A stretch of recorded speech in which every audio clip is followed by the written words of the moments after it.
دیکھ لیں کہ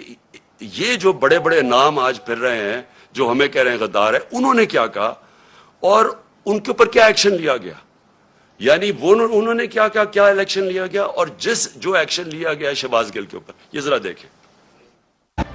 قمر جاوید باجوہ صاحب، آپ نے ہماری اچھی بھلی چلتی حکومت کو رخصت کروایا، ججوں سے زور زبردستی سے فیصلے آپ نے لکھوا کہ ملک توڑنے والے فوجی جرنیل ان کی لاشوں کو پاکستان کے جھنڈوں میں لپیٹ کر ان کو دفنایا گیا۔ رکھو کراچی کے بہن بھائیوں، ایک یا دو افراد ادارہ نہیں ہوا کرتے، ایک یا دو افراد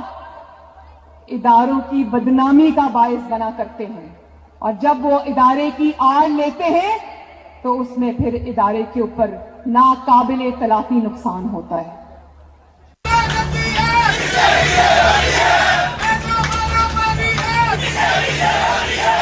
تو ہماری کردار کشی کرنا چھوڑ دو، اگر ہم نے آپ کی شروع کی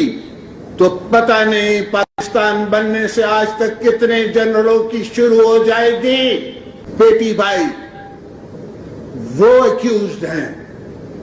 ان کی لسٹ لے کے جس میں ہم نے پریس کانفرنس کی تو آپ کی اینٹ سے اینٹ بڑھ جائے گی۔ اسرائیل کے وظیفوں پہ پلنے والے جرنیلوں، ریٹائرڈ جرنیلوں، اپنے حدود میں رہو۔